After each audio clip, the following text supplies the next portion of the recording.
Hey guys, and welcome back to My name is ChadChad. Not really. And today we're gonna have a party. Not that kind of party, but don't worry, it'll still be a blast because instead of dancing or having fun, we're going to find out whether we're a fish he or a fish her.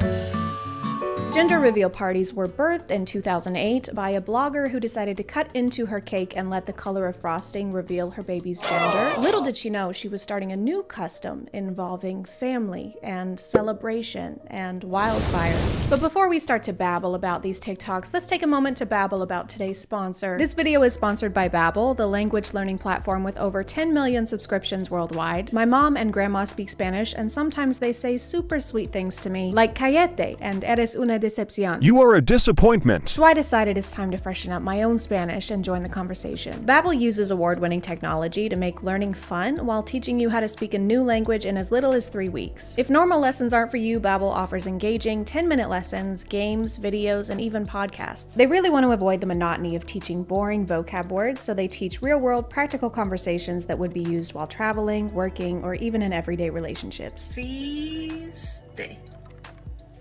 Estoy un poco triste. Or you can just learn a second language so that you can tell people you learned a second language and they think that you're cooler than them. Which you would be. If you want to check them out, just click the link in my description and get 65% off of your subscription. Thank you to Babbel for sponsoring today, and let's get back to the video.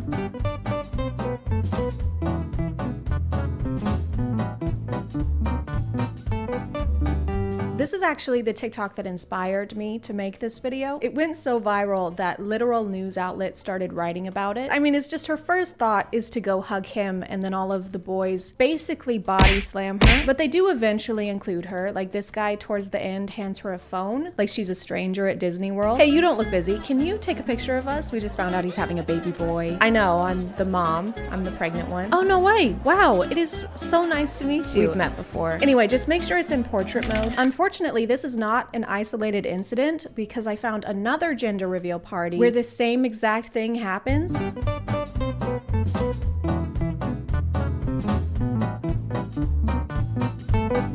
Even down to the same wardrobe. Everyone's sporting this fashion combo with the hat and the sunglasses that look like you're about to get your teeth whitened. So this is just a thing that happens regularly, I guess, where you forget about and exclude the person who's doing like 99.9% of the work. I didn't know that having a gender reveal party was so life-threatening. Do you think the invitations specify that the dress code is like combat casual? Just wear something that looks cute, but can also protect your ribs from potential trauma. And don't forget your insurance card. That's unrelated, but don't forget it. At least they have the good sense to have the mom throw the ball toward them from a distance. Otherwise, we'd have a real Thunderdome situation on our hands. Congratulations, you're having a boy. Oh my God, that's great. That's what I was hoping for. Good luck. What do you mean?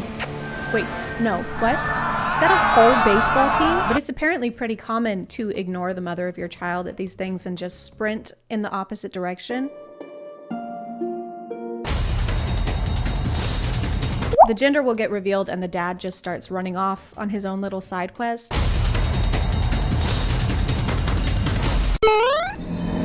Which there's nothing wrong with. I mean, they're just excited. But sometimes you can see the mom in the background, arms open wide, chasing after him like, wow, I'm so happy. Where are you going? Maybe just a squeeze. This is kind of important.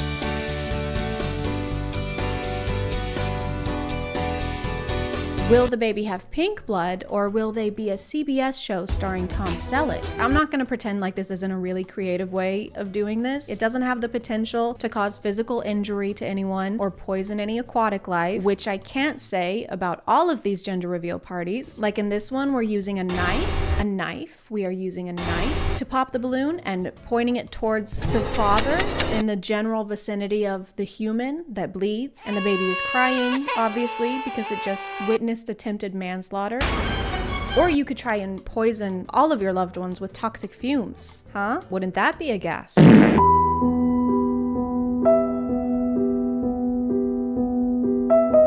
my God, I can't wait to find out what the baby is. Good. Wait, what do you mean? What the fuck? Then there's this one where there's not even an attempt to not litter.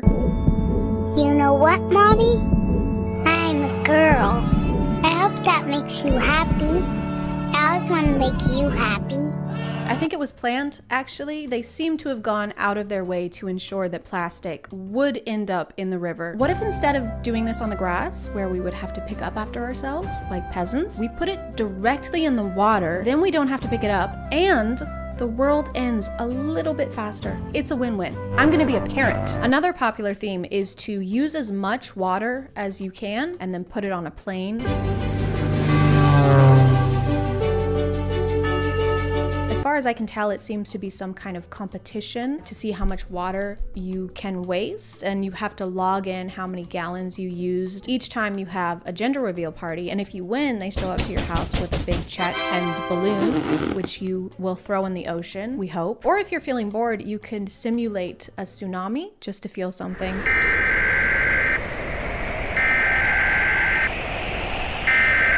Just make sure you get the cake for a good bargain to make room in the budget for the lifeguard you're gonna need. So what's on the itinerary for the party? Drowning. Cool. Because who needs to conserve water, really, when you think about it? Water's infinite, just like awful movies starring Jared Leto. Some of these are also extremely complicated for no reason.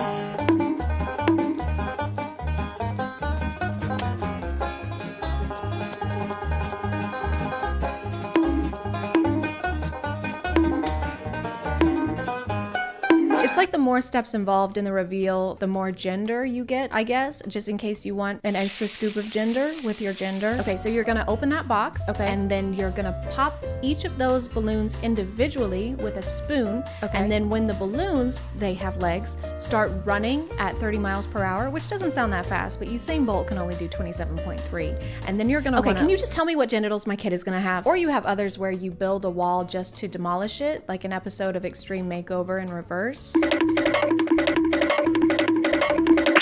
I know this is probably the dad, but I like to think it's a service you can purchase. Like you can hire a guy on Craigslist just for this purpose. He has to email you a resume detailing his experience in breaking walls. From 2009 to 2012, I personally mediated and oversaw a team of one. Just myself having some pretty bad anger issues. Then 2012 to the present, I have been working as an understudy for the Kool-Aid Man. I guess this one isn't really a problem as long as we don't let him volunteer for Habitat for Humanity. You made me a house? Yes, I did. Thank you so much. This means a lot to me. You're so welcome. Why are you putting on a helmet? I'm sorry. My wife's pregnant. What does that have to do with Cannonball? For this next portion, I want to do a comparative study. I'm not going to say anything. I'm just going to show you 2 videos with 2 different outcomes and 2 different reactions and see if you can pick up on the slight difference in response. Are you ready? Put on your science goggles or you might miss it.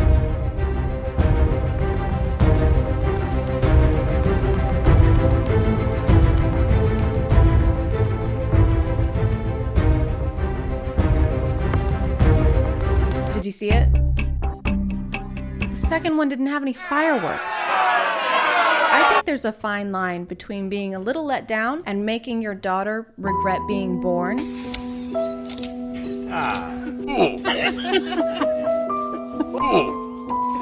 Okay, the second and third time, did you really need to go on that long in front of your other children who are girls? I can't believe we have 3 daughters. God, girls are the worst. I hate them. Mommy, why is Dad so upset? Don't worry, honey. He just doesn't like the way that you are. Girls can't play sports? These gender reveal parties can apparently cause not only marital drifts, but also tectonic ones. A family did their gender reveal party at a quarry with 80 pounds of tannerite, which is an explosive powder. When they detonated the explosion, it caused a small earthquake which rocked 2 states, causing lots of damage to nearby houses. I think we're almost at the point where we need to start adding these to the list of natural disasters. We got droughts, hurricanes, Everlay, Lee-Lay's gender reveal. Can you imagine having to explain why you're in prison after this? I killed a man, and his mom, and his dad, and his entire family. Well, I made a girl bomb. I feel bad for the kid though, because they're gonna have a complicated childhood if this is the length their parents went to for just the gender reveal. I'd be terrified to go to their wedding. Do you, Chad, take Chad to be your lawfully wedded Chad? Yes. Mom, stop it. Put that down. Thank you. I do. Mom, no, stop it. Put Put that down. Stop. Bad mom. There's so many different ways of doing this without endangering the entire state of New Hampshire. And some people do all of them and just go all out. They have the balloons, plus the fireworks, plus the smoke. Some of them even have their own soundtrack.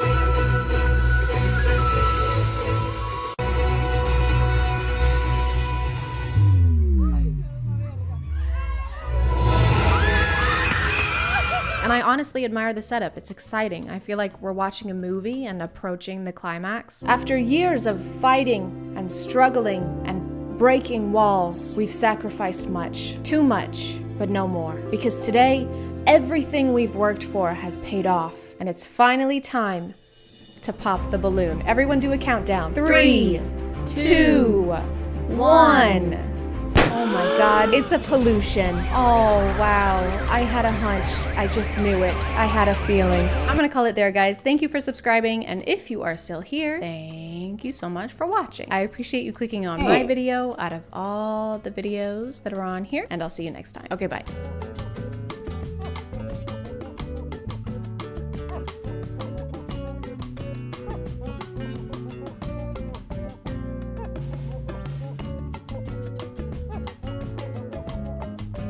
Hey guys, and welcome back to A Job. My name is ChadChad, and you're just not like other girls. All they care about is hair and makeup and shampoo and soap. And I love that you don't care about any of those things because you take my breath away. And it's great, and I love it. If you missed my last video on pick-me's, or if you just don't remember it, I don't, and I'm the one who made it. We talked about Pearl and her podcast where she rattles off a bunch of statistics and blames women for all of society's failings. To everyone calling me a pick-me, I'd rather be a pick-me than a skip-me.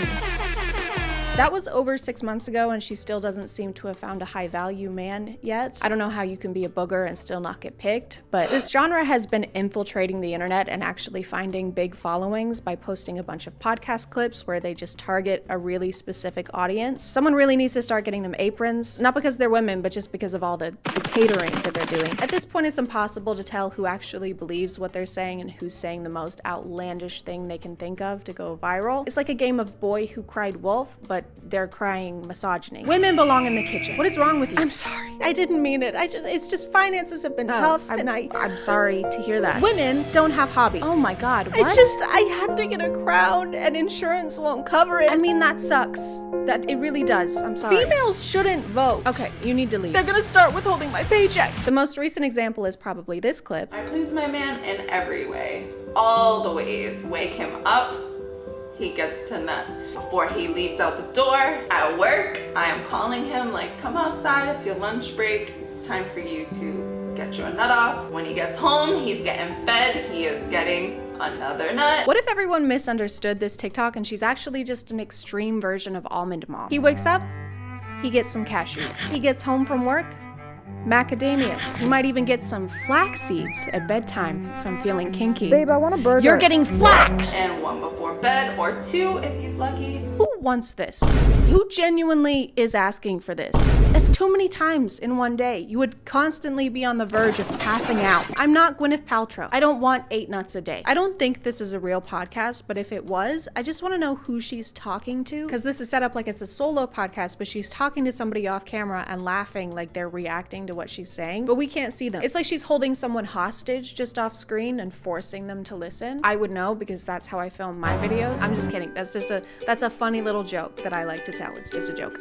Anyway, back to these weird TikToks. Aren't they so weird? They're just so strange. I can't believe that they said this weird thing. That's not something that people would typically say, and so it's weird that they're doing that. Isn't that weird? And they would almost belong in like a weird Hall of Fame, you know, because it's just so weird. But you know, something that's not weird is today's sponsor. This video is sponsored by Raycon. Raycon is a company offering quality audio products like wireless earbuds, headphones, and speakers, and starting at half the price of other audio brands. So you get the same quality sound, but at a much better price tag. And if you also can't get anything done without watching videos or listening to music 24/7, allow me to introduce you to Raycon's everyday earbuds. I've had these earbuds for around a year and love not having to charge them all the time since they've got 32 hours of standby battery battery and about 8 hours of non-stop use. I also have the sensitive little Princess Dainty ears, which makes wearing other earbuds uncomfortable and inconvenient because they tend to fall out with each other. They're fighting all the time. But Raycon's everyday earbuds all come with multiple gel tips that you can switch out until you find one that fits just right and stays put. And once they're in, you don't have to take them out even for a phone call. Thanks to their vivid voice technology, you can use the everyday earbuds to take crystal clear calls by using their earbud tap functions. They've got over 50,000 5-star reviews, but if you aren't 100% satisfied, they have an easy and free return guarantee. So if you want to check them out, you can click the link in the description or go to buyraycon.com/ChadChad for 15% off of your order. Thank you to Raycon for sponsoring today, and let's get back to the video. I strongly believe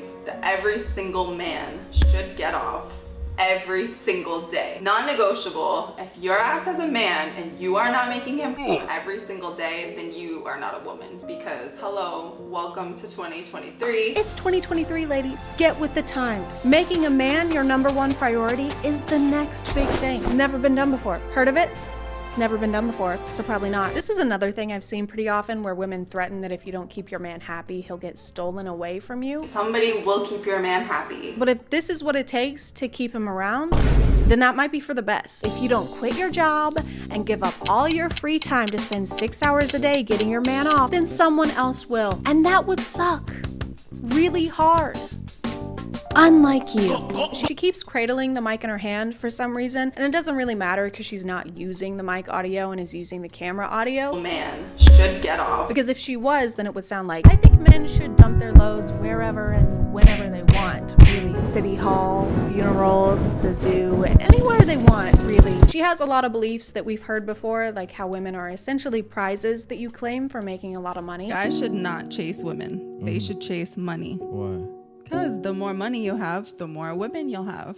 Like say you go to a bar. Okay. The cute guy in the Honda is definitely not going to get more girls than the ugly guy in the Rolls Royce. Money can do a lot more for you than a woman can. I think this is funny because in the earlier clips, she's portraying this ideal version of a woman, then goes on to say here that even in that version, it's not enough for her to be important. You're just shitting on yourself. You're taking a giant dookie on your own head right now. What's a woman gonna do? Give you 8 nuts a day? That's not enough to deserve basic respect, okay? If you want to deserve a man, you need to physically transform into a green piece of paper and be 2.5 inches tall. This is the ideal body type, ladies. Keep up. Because you can buy all sorts of things. What's a woman do for you? Just sits there and looks pretty? Gives it every now and then? I'd rather have money if I was a guy. If I was a guy, I wouldn't even want me. I'm kind of the worst, actually. I mean, you can't have intercourse with money, though. I've tried, and it was not very cash money. I got a bunch of paper cuts and a vicious UTI. Getting hired at jobs has to be tough when you have such a negative opinion of yourself. This has to make you just a terrible interviewee. And what makes you think you're qualified for this job? I'm not. Great. And what would you say is your greatest strength? None. I'm sorry? Oh, I said none? Oh, well then that's perfect then. Welcome to the convent, sister. Thank you, Reverend. I know she doesn't genuinely do any of this. She doesn't actually practice the advice she's giving here because she doesn't have the time. She's too busy with her regular content, which is flashing people in public and trying to pick up strangers in Walmart.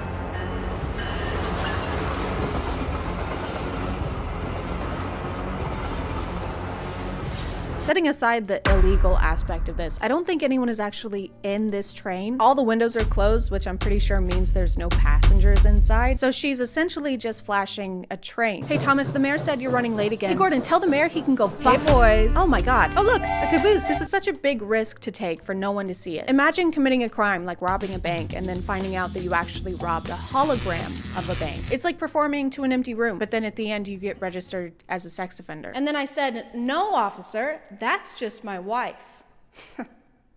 Anyway, you guys want to see my car? This isn't limited to trains though. She does the same thing with cars.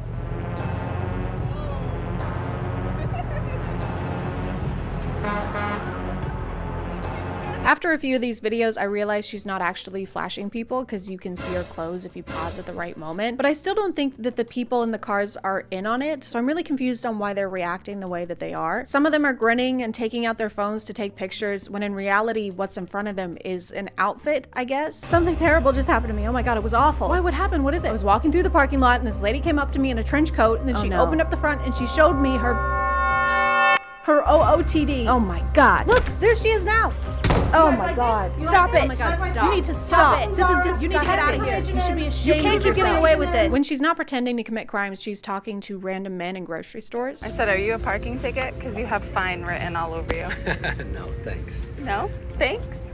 I'm not selling anything. Where are we going fishing? What? When I text you good night later, what number should I text?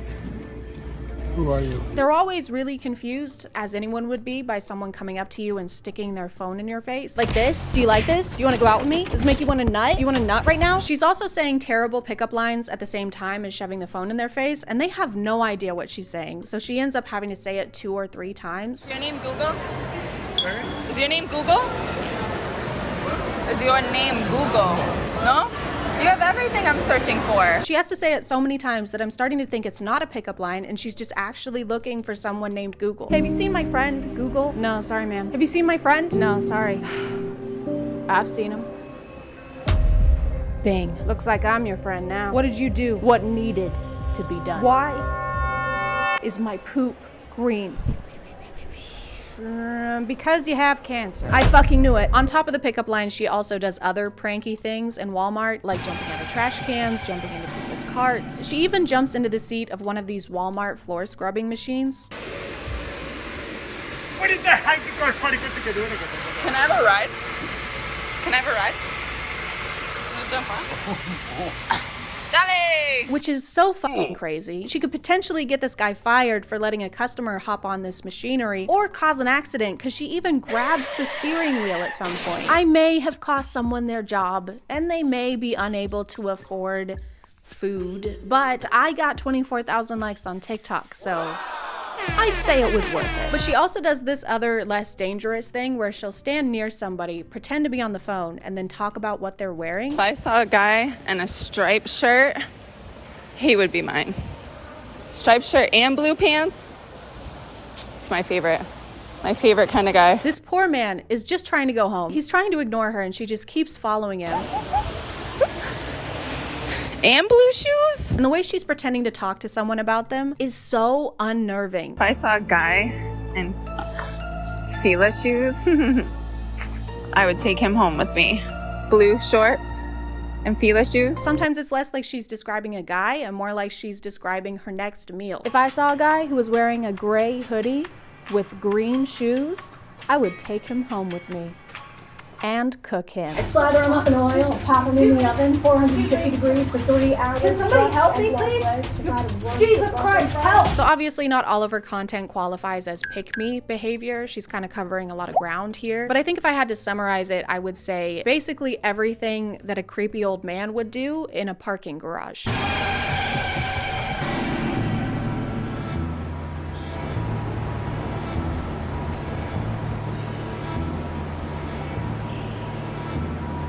You want to see my banana?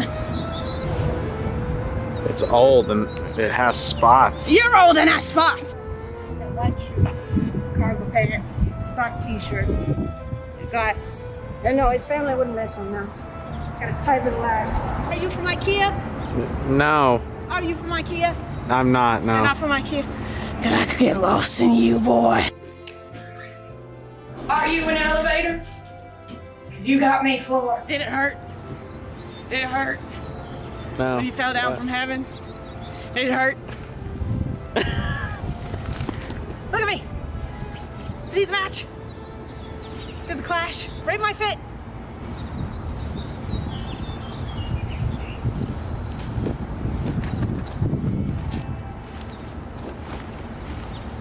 What do you think?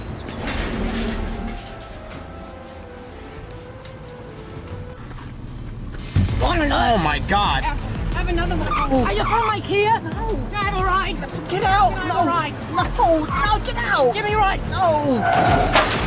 I'm gonna call it there, guys. Thank you for subscribing, and if you are still here, thank you so much for watching. I appreciate you clicking on my video out of all the videos that are on here, and I'll see you next time. Okay, bye.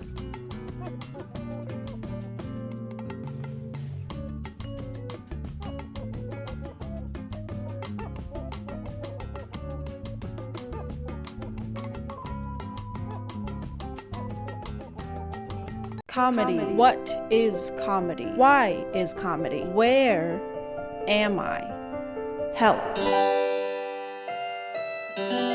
Comedy started with those court jester guys with the shoes and the bells, and they dance around and fall over. And now we have people on TikTok who do crowd work where they're like, are you two together? Are you dating? Your siblings? What a misunderstanding that I made up. One of those guys is Matt Rife, and if you get stand-up comedy clips on your FYP, you've probably seen him around. He looks like this. He's the one with the eyes. He stumbled into a little bit of controversy recently, and not so recently. Netflix just released a comedy special featuring Matt Rife, and one of the opening jokes he makes is a bit insensitive. The hostess who like seats you at the restaurant had a black eye. Couldn't get over the fact that we're like, this is the face of the company? Like, this is put her in the kitchen or something where nobody has to see her face. Yeah, but I feel like if she could cook, she wouldn't have that black eye. Thank you. Wow. Thank you. It is so great to be here. Thank you for coming. Domestic violence. That's my time. I'll be here all week. What?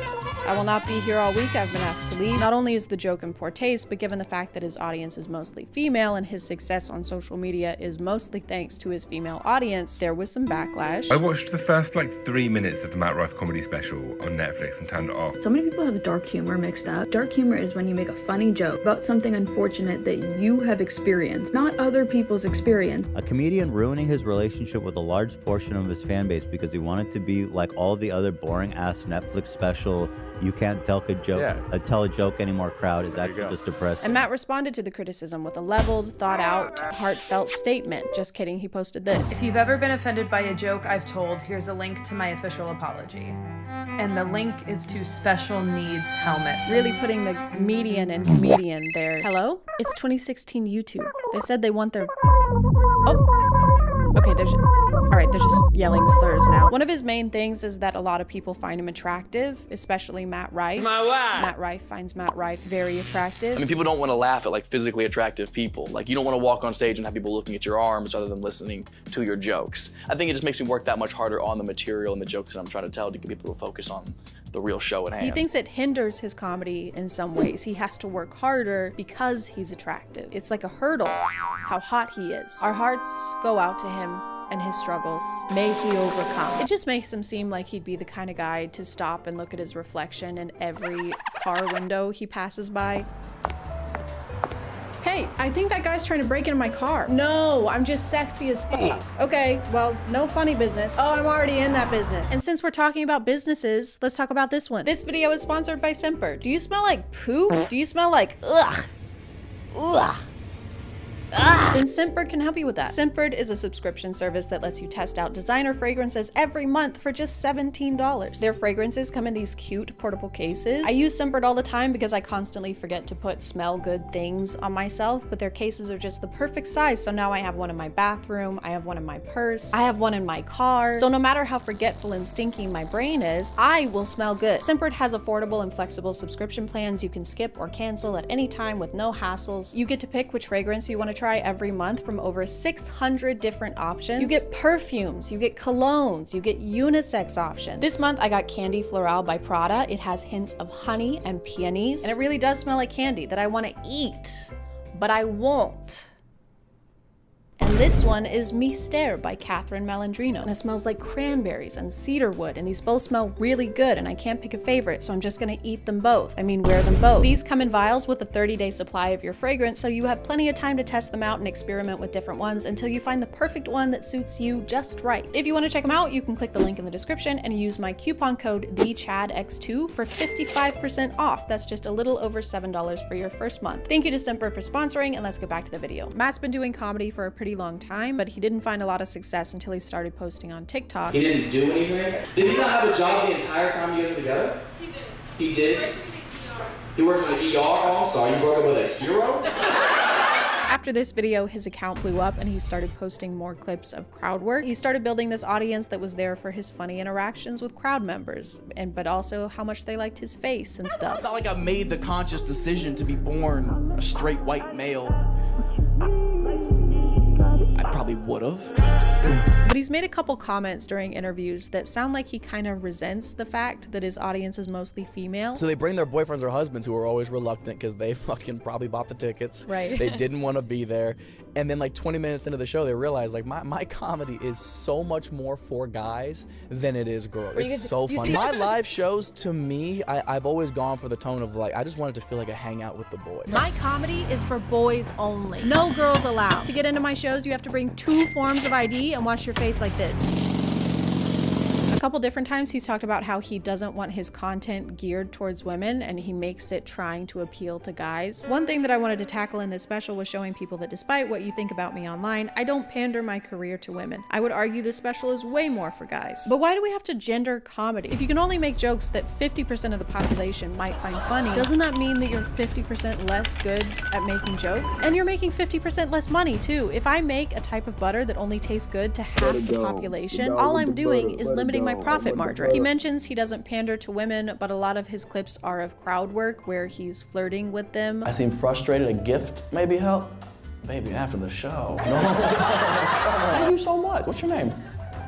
Christina? You are so hot. Thank you so much. Widowed? Oh, fuck, I'm sorry.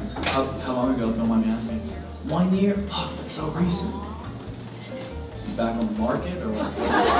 His website has a shirtless picture of him on the homepage for the boys, for the guys. And the preview for his Netflix special is him getting arrested for being too hot to be a comedian. Everybody knows they only go into your shows for those traps, those tattoos, and them cheekbones. You know, it sounds like y'all don't know me at all. You know, sometimes the way somebody looks doesn't depict who they are on the inside. You mean part of your success relies on how physically attractive people think you are and not solely on your talent and hard work? That's like messed up. That's really annoying. He also talks a lot about how much he hates social media, which is fine, understandable. Yeah, I reluctantly started posting on TikTok beginning of last year. I've always hated social media. But when social media and women are the main reasons for your success and you like to complain about both of those things so frequently, do you like what you do? It's just strange to resent basically everything that got you to where you are, I think. Oh my God. This is amazing. This is everything I've ever dreamed of.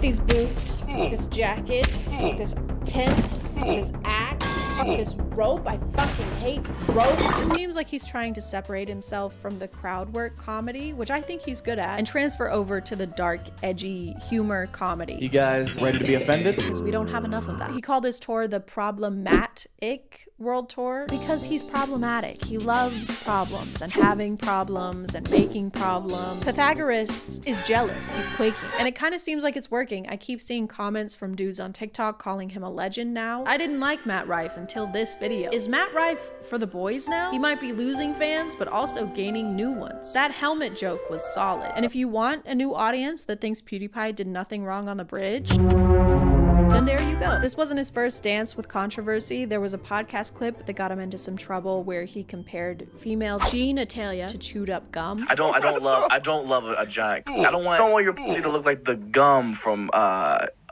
Sausage Party. You know what I mean? He also tried to make fun of Mason Ramsey in 2018. You know, the cute, sweet kid who yodeled in Walmart? He replied to a picture Mason posted on Twitter and tried to make fun of his birthmark. Focus on your forehead. Some gum? Yoda lady, hey, don't bully that child, please. What is it with this guy and gum? Why does he hate gum?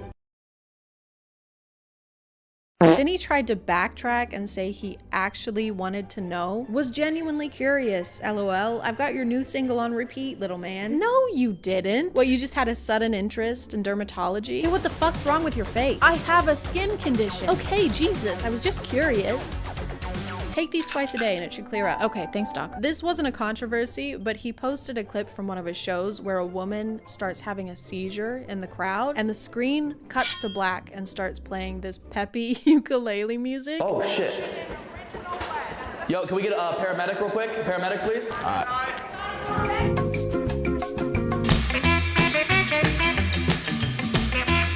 Because all I've really seen from him is crowd work, which again, I think is funny. I think he does crowd work really well. But I did watch the Netflix special. The dumb general consensus they would say was shit like, how hard could it be to just follow the rules? I watched most of the Netflix special, we have the infamous opening joke that started all of this, and he follows it up with that line that comedians do sometimes where they're like, just making sure y'all are a fun crowd, just making sure y'all are fun. Testing the water, seeing if y'all are gonna be fun or not. Just wanted to see. Why can't the fun be like party favors? Why can't it be a pinata? Since you think hitting is funny. He spends a whole segment talking about how dumb women are for being into astrology and how stupid they are for believing in anything like that. I'm so tired of you ladies blaming your poor decision-making skills on planets. And then a few minutes later, he has a segment about how he believes in ghosts. He says, you know what I mean, a lot. You know what I mean? Why do comics say that? Has anyone else noticed that? Why do they do that? They're not actually asking if you know what they mean. It's like the stand-up comics version of saying, And so yeah, I jerk off into socks. You know what I mean? No, I don't. You know what I mean? No. Anyway, I felt pretty inspired after watching this, so I decided to make my own stand-up special. Thank you for having me. Wow, what a great looking couple. Oh, you're siblings? Oh man, sorry. Oh, dog. You know, we have a lot of differences, but we all like to pee on the floor. My ex used to tell me I'd never amount to anything, so I amounted his dad. Where were you on 9/11? Your silence sparks volumes. Excuse me, sir, stop heckling me. Look at this guy. What a pussy, right?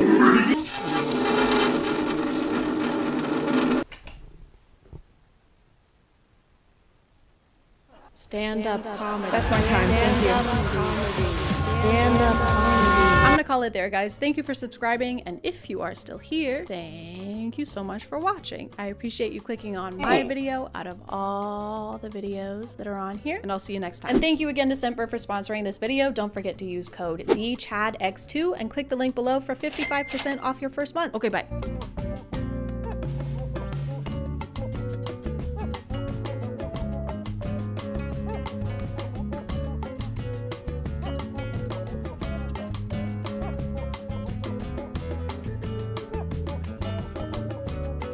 Hey guys, and welcome back to A Queen Show Cringe. My name is ChadChad. Not really. And teachers have been up to some stuff recently. Some have been up to some really bad stuff, and then others have just been up to some stuff that's making people angry on TikTok. Hey, could you please put your phone away? I've already asked you once. Not that that's necessarily a difficult thing to do. I've never had a teacher. Technically, I've never been into a school other than college. It's because I was so brilliant and smart and incredible that I didn't have to. I just popped out of the womb and went straight to college. I wasn't homeschooled. Just remember that I have no experience with having a high school teacher other than my mom, and that was a lot of fun because if I ever pissed my teacher off, the passive aggressiveness didn't stop after the bell rang. I didn't have homework, but if I failed a math test, I wouldn't get to stay on the health insurance plan, so. Pros and cons. And while we're talking about pros, this video is sponsored by Scentbird. Christmas is right around the corner, so why not give your loved ones a gift that keeps giving all year round? Scentbird is a monthly subscription service that lets you try fragrances from over 600 brands. You or your recipient can choose a new designer perfume or cologne to try every month with plenty of unisex options also. Each fragrance comes with a 30-day supply, so you or your loved one can try it out without having to pay the price for a full bottle. Just choose between a 3, 6, or 12-month subscription, and Scentbird will send it to the recipient's email address. Or if you're looking for more of a one-time gift, Scentbird also offers perfume and cologne sets filled with scents from top brands like Gucci, Dolce, and lots more. Whether you're treating yourself or a loved one, you can try high-end fragrances for only $16 a month, or if you use my code CHAD2, it's only $11 for the first month. I got 3 more scents this month, and I'm a huge fan of the color scheme. This one is Belle by Tocca, and it's a citrus blend that also makes you smell like you just took a bath in flowers. This is La Femme Intense by Prada, and it's more of a woody, elegant scent with just a touch of floral in there. It smells like something you would wear on a mysterious late night date to make everything more sophisticated. This one you can probably tell is my favorite from this month because of how much is left in there. It's called Sugarful by Michael Germain, and I've been spraying it way too much because I can't get enough of it and keep getting compliments. But that being said, I still haven't even used half the vial, so there's plenty of product in these. Scentbird vials are actually 8 times bigger than regular samples you would get at the store. This one smells sweet, like a mix of strawberry and cotton candy, but also has some sandalwood to balance it all out. This is definitely my favorite, and I'll actually be buying the full bottle of Sugarful because it's amazing. Scentbird is a flexible subscription, so if you need to skip a month or anything, there are no penalties. Plus, they are now available in Canada too, so if you want to try Scentbird out, be sure to use code CHAD2 to get 30% off your first month. Thank you to Scentbird for sponsoring today, and let's get back to the video. This teacher's account has had a lot of viral TikToks this week. You might have seen them. I've seen at least 3, plus stitches and duets. Fuck off. A lot of which were mostly not positive. Most of her videos that I've seen are in this format where she's like, this is how I would react if a student did XYZ. Pretty cut and dry, right? You might be thinking there's no way that this could go wrong, to the point that this teacher is having to turn off her comment sections and post multiple response videos. And if you are thinking that, no, you're wrong. Hey, could you please stop drawing on the desk? What? Oh, yeah, I'll stop. All right, class, open your books. Hey, didn't I just ask you to stop drawing on your desk? Here, use these, clean it up. What? Fine. So the student won't stop drawing on the desk, and she's annoyed by it, which makes sense. I mean, schools usually want to keep their property clean, I would assume, but the comments seem to have a different opinion. It comes off, just let them draw. Or let them draw, then have them clean it after. There are a lot of people saying that this is ridiculous and she should leave them alone because drawing on the desk helps with anxiety. I guess I could maybe see both sides to this. On the one hand, if it's just like an absent-minded scribble, if it's a pencil you're using and it comes off using these wipes, it doesn't seem like that big a deal. Unless what you're drawing isn't school appropriate. What are you drawing, Johnny? This? Oh, it's actually a massive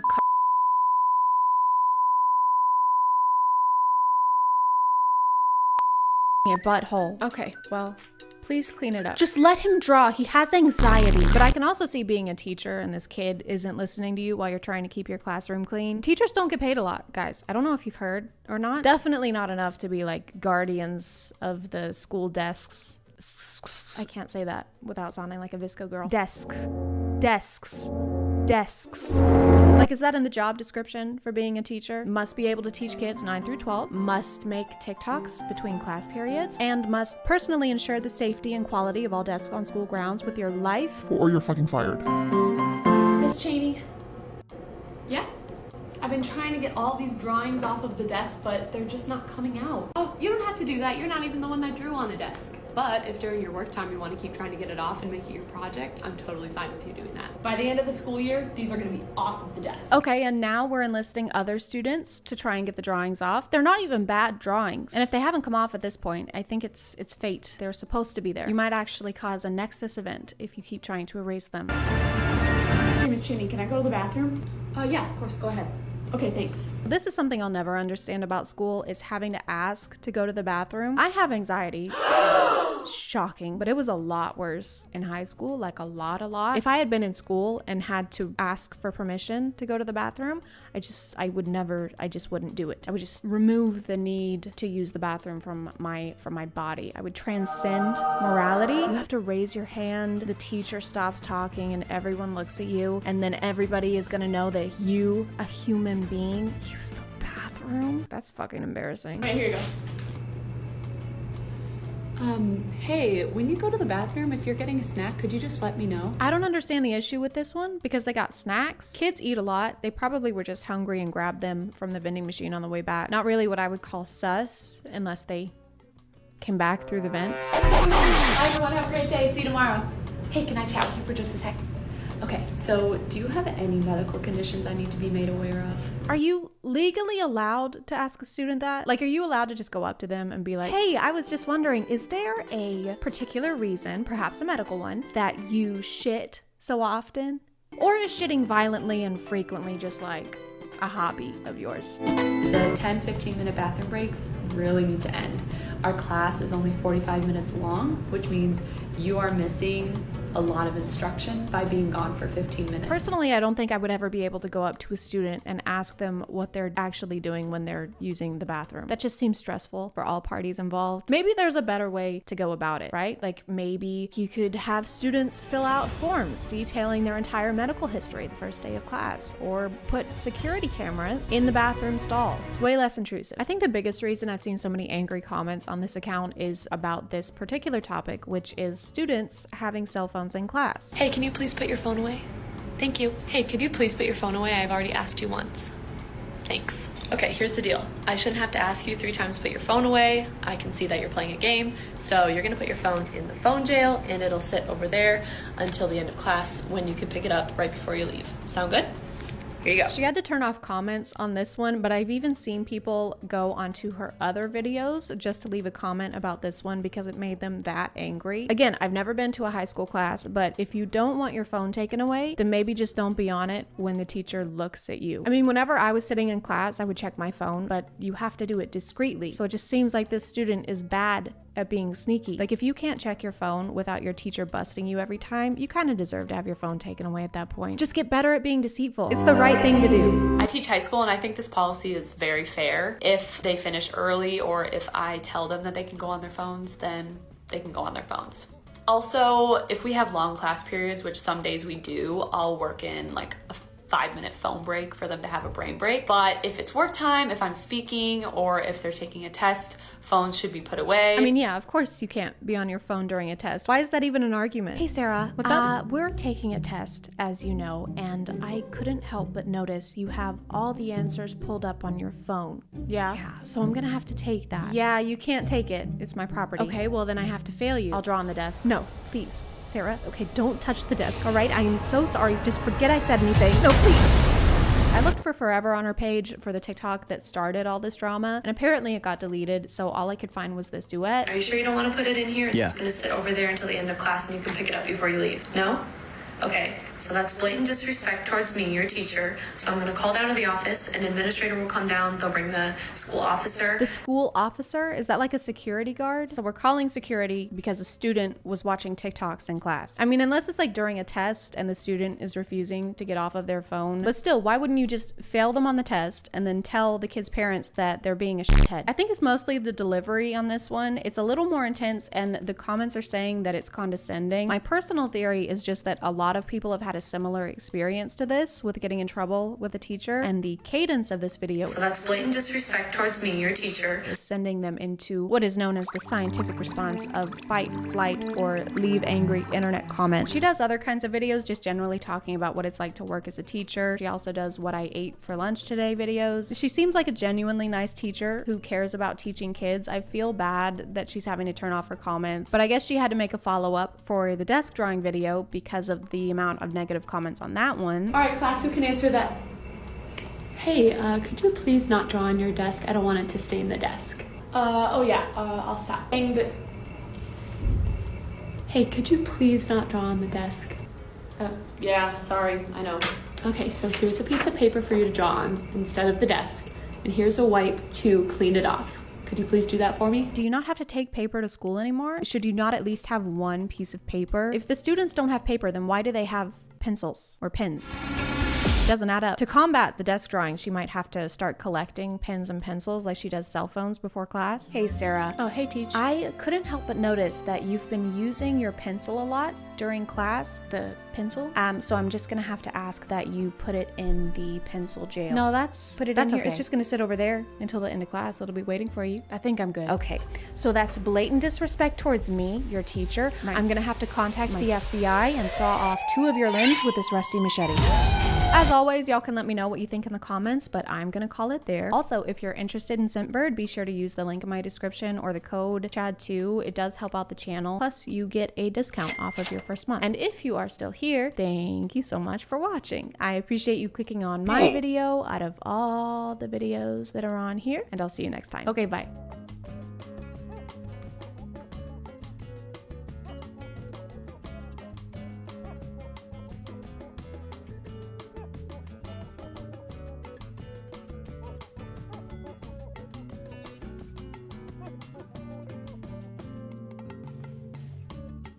Hey guys, if you were a woman in the 1600s, your chances of owning a bank account were about 0%. And your chance of being burned alive at the stake for literally no reason at all was not 0%. We don't need to be history buffs to know that the Salem witch trials were a terrible thing that shouldn't have happened, but I did find out the other day that a lot of the hysteria was thanks to doctors claiming that witchcraft was causing illnesses they couldn't figure out. So it's super comforting to know that medical professionals blaming women for health conditions they don't understand yet is a tradition we've carried on on for thousands and thousands of years. But it turns out that's not the only modern parallel we can draw from the Salem witch trials, because we're doing them again. All of it. The whole thing. On TikTok.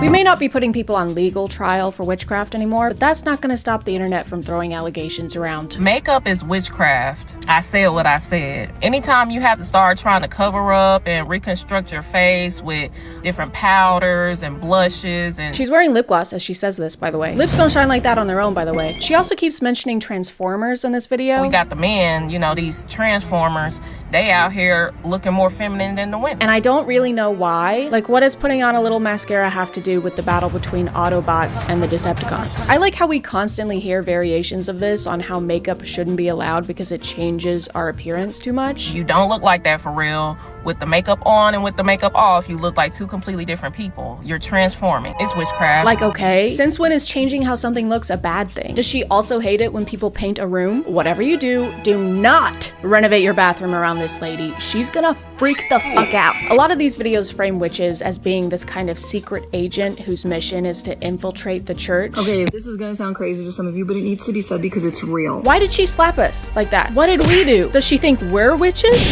There are real Satanists from cults and real witches from covens that have been sent on assignment to your church to collect spiritual intel and to release curses. According to her, witches are the ones to blame for many things happening within the church, like sickness. And then everyone's confused, right? Like, why is there so much sickness? Why is our worship team always burn out? Why does it always feel so heavy when we're together? Divorce. Why is there so much divorce? Being poor. Why is there a lack in finance? Why is this happening? Why is that happening? The idea of seeing so many people struggle right now, you know, with the economy and other things. And the only thing you can think to blame for it is a secret agent witch. Cody Banks, if he was a witch. This just feels like a way to ignore the root cause of these issues while also shifting responsibility away from the church to actually do anything about them. Oh, there's a family in our church who can't afford groceries this month? Yeah, it's pretty sad. If only there was something we could do. You could, like, buy them groceries? Something we could do about these evil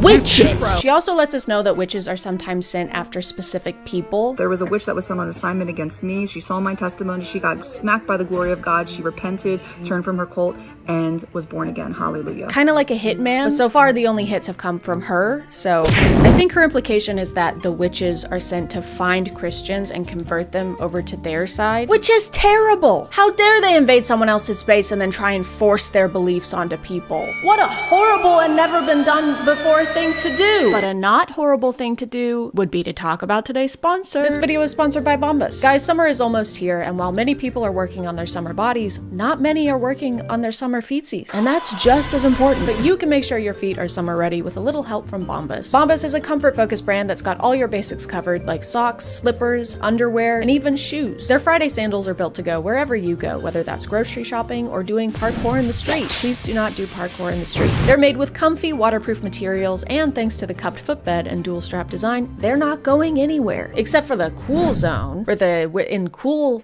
town. Bombas also makes the 3 most requested clothing items in homeless shelters, so whenever you make a purchase, an item is donated to someone who needs it. So far, they've donated over 200 million essential clothing items, which is crazy and amazing. So your feet get to look cool and also do cool things. Like this. Just kidding, please do not do this. It's way too dangerous. If you want to check them out, just click the link in the description or scan the QR code here. New customers get 20% off their purchase, so go to bombas.com/ChadChad and use code ChadChad at checkout to upgrade your shoe game. Thank you to Bombas for sponsoring, and let's get back to the video. There's a common message in most of the videos I found that if you can't figure out who the witches are in your church, that's actually a skill issue. Witches are in the church, and guess what they are good at? Deception. Discernment is the #1 thing that is going to reveal if somebody is operating in something other than the Spirit of God. They basically say if you can't discern witches from actual Christians in the church, it's because you are a lukewarm Christian and aren't serving God hard enough. Which is exactly what I would say if I was trying to get my entire congregation to distrust each other. Oh, so you love and trust your community? That's actually because you're fucking stupid. There are literally witches serving Satan, and you would know that if you didn't hate God. The word discernment is used a lot in these. It's even considered a spiritual gift. Now, if you have the Holy Spirit, you get to have all the spiritual gifts that are outlined in the Bible. The spiritual gift of discernment, which many Christians in the lukewarm church or the American church today lack in. One that you don't get to have if you're a lukewarm Christian. So you better wear a jacket. Prayer, of course, is another good method to keep the witches at bay. We also should be, as the church, operating in prayer, corporate prayer. A house that is not built on prayer is honestly set up for failure in one form or another. Probably why prayer is so attacked. I've heard people say this before, that prayer is under attack, and it makes praying sound very action-packed, which is kind of the opposite of what prayer is. And we now lay her to rest in your eternal kingdom. Amen. Who threw that? Me. Witch. Everyone, I'm discerning that this woman is a witch sent to attack this funeral. Well, I also know how to discern. Break discern on the ground. Discern this. Apparently you don't even have to be a witch to be practicing witchcraft. Now, sometimes people aren't actively participating in witchcraft and going to church and trying to do all these things. Sometimes they're operating in manipulation and control, which is still witchcraft at its lowest, simplest form. Is control and manipulation. Hang on a second. Are you telling me my ex-husband was a witch? No wonder he was always flying off the handle. The broom handle?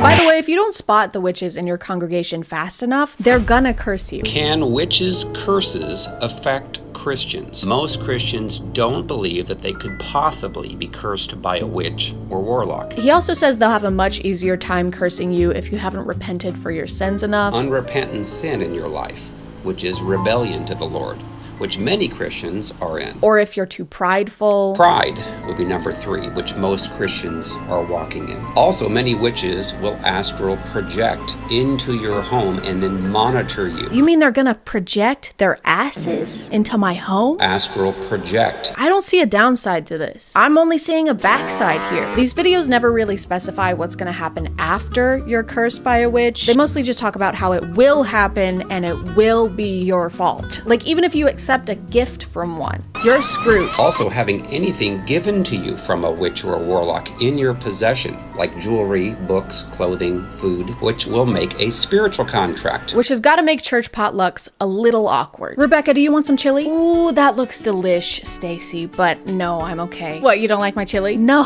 I just couldn't. I'm on a new diet. It's very low cal. I don't want your fucking chili, okay? Why, because you think I'm a witch? No, it's because your chili tastes like fucking ass, Stacy, okay? But on the other hand, if you aren't getting cursed by a witch, it's because you're not enough of a threat to Satan, aka you're still not doing enough for God. If you have not felt any witchcraft, then you're most likely not a threat to Satan's kingdom, and you're not doing much for God. So it's bad if you get cursed by a witch, but also bad if you don't get cursed by a witch. Damned if I do and damned if I don't. Me, when I'm a beaver and I'm trying to decide to go to work or not, their qualifications for someone being a witch are also so broad that they can be applied to literally anyone. And they're never actually describing someone who practices witchcraft. They're just describing the supernatural Snow White and the Seven Dwarfs version of a witch. What does a witch in the church look like? They will usually dress very conservatively, so you wouldn't ever guess that they're a witch. Oh, dressing modestly means you're a witch? You mean the thing that the church has been telling women to do since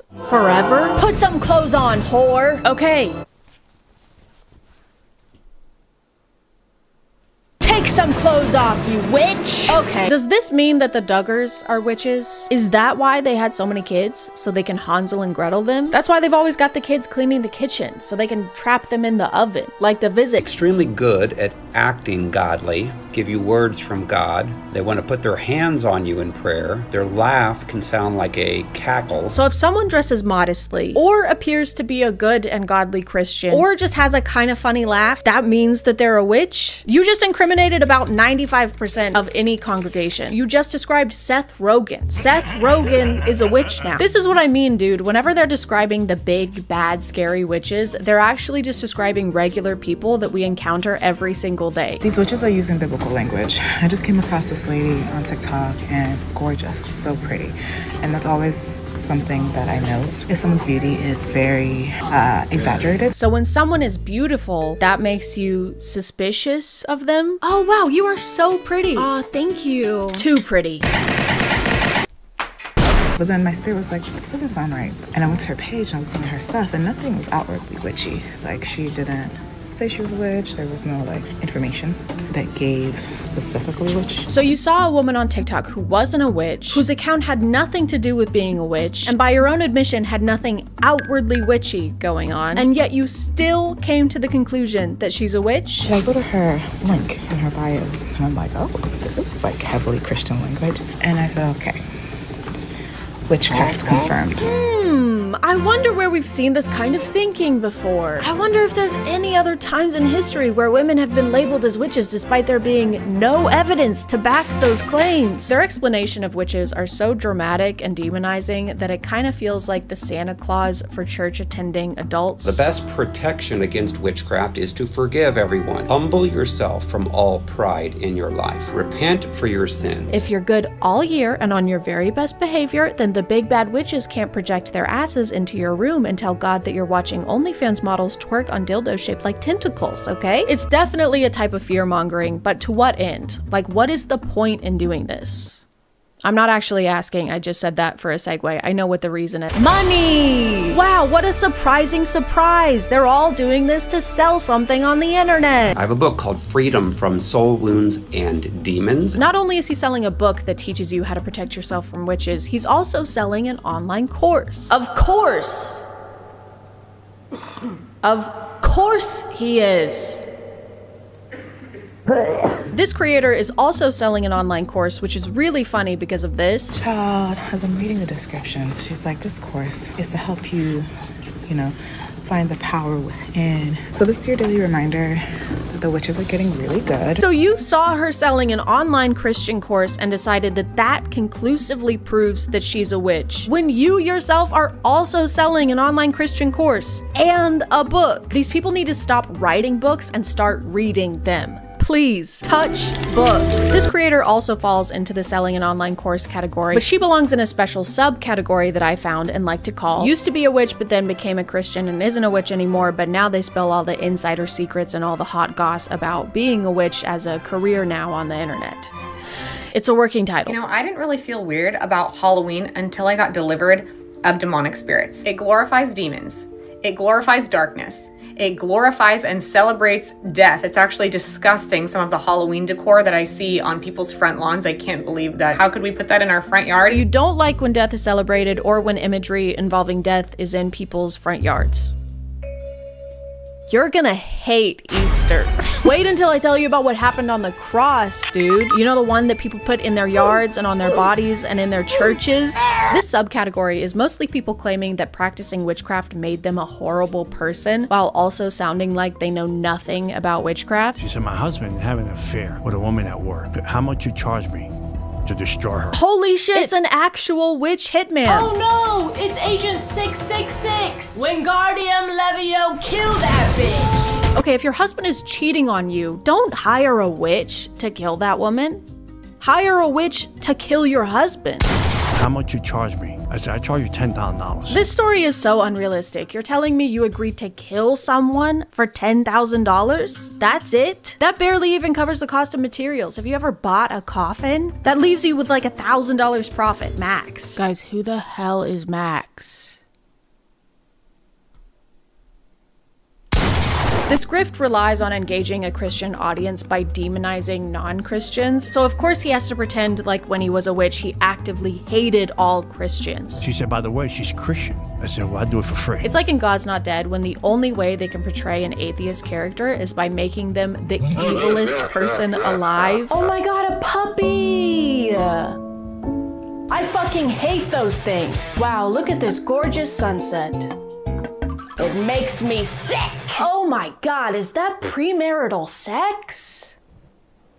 I fuck with that heavy. I bought a coffin, I bought 21 candles, I put everything together, and the devil comes in. I could feel his presence coming. She said, how God said to leave her alone. She can't be touched. Anyone who believes in a god can't be assassinated by witchcraft. Good thing that's a pretty niche demographic. Hey, if you ever have anyone you want to get rid of, just let me know. Oh wow, thank you. Unless they like the color blue, okay. Or if they've ever stubbed their toe on something, right. or if they've ever played or not played the video game Minecraft can do it. So I was a practicing witch for 10 years, was involved in black magic, rituals, seances, you name it, I was doing it. I like this one a lot because the pictures she uses to prove she used to do witchcraft are just her wearing eyeshadow and of her smoking. Girl, if that's all it takes, I think we all have practiced witchcraft, especially in 2016. I'm gonna tell you the top 5 ways that the devil deceives Christians into continuing to practice witchcraft even if they've renounced the outward practices that seem more apparent. Number 1, rebellion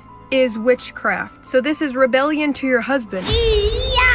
Rebellion to your husband is witchcraft? Is it? Is it really? You know what? If you want to head back to the 1600s when your husband could get you thrown in prison for not making his bread crispy enough, you go right ahead. Enjoy wiping your ass with straw. And bubonic plague. Videos like these and ones that share experiences with witchcraft all have the same purpose of painting witches as these monstrous, comically evil characters that only exist for them to prevail upon. We had a witch come into our meeting and says, I'm more powerful than Jesus. And I said, oh, that's interesting. And I went over and said, hey, you doing okay? And he says, no, I can't move a muscle in my body. He says, what's going on here? And I said, well, there's someone that's more powerful.